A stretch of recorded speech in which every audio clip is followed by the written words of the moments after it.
¿Cómo ves tú, Paco, esta relación de complicidad que yo percibo? Obviamente habrá otros destellos históricos, pero sobre todo desde 1968 con aquello de fue un día soleado y esto que se le atribuye a cierto personaje de la televisión mexicana, Paco. Mira, Vicente, yo voy un poco más atrás. La colusión de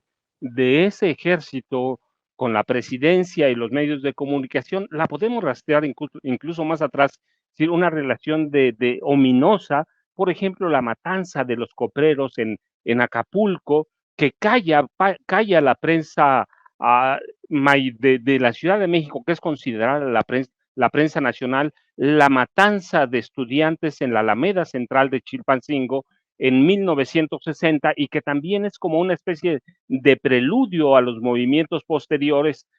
de estudiantiles. Hay una gran matanza, un general de Raúl Caballero, que de Caballero solo tenía el apellido, y la prensa calla que hay decenas de muertos que se apilaban en el Palacio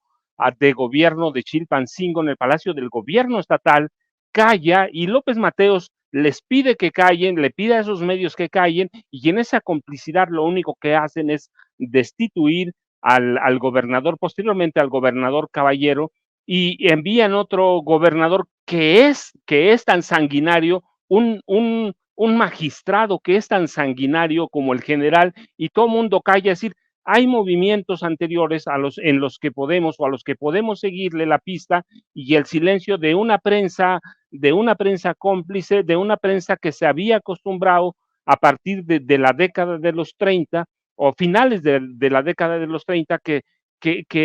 se acostumbra a negociar con el poder, se acostumbra a vivir de las dádivas del gobierno, que son dádivas porque el gobierno, por ejemplo, el gobierno de Manuel Ávila Camacho roba, y roba en serio, y es una prensa que se acostumbra después, cuando el general Manuel Ávila Camacho en realidad refunda el PRI, que viene con otras dos siglas, le podemos poner la que sea, pero el PRI como tal lo refunda Ávila Camacho, lo entrega a los civiles, pero él sabe lo que hace, y corrompe a la prensa, corrompe a los políticos civiles, y tenemos un matrimonio que después se nota muy bien en, eh, en la represión del 68, y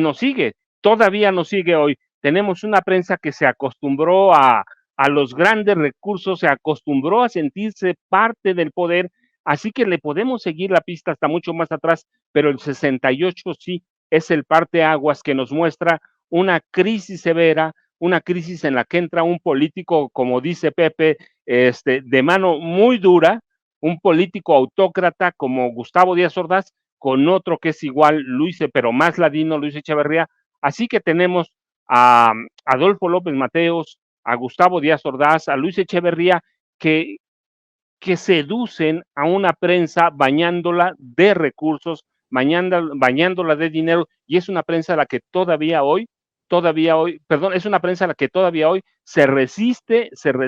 a no recibir dinero del gobierno, está enojada. Así que sí, también tiene que haber unos cambios ahí. Uh,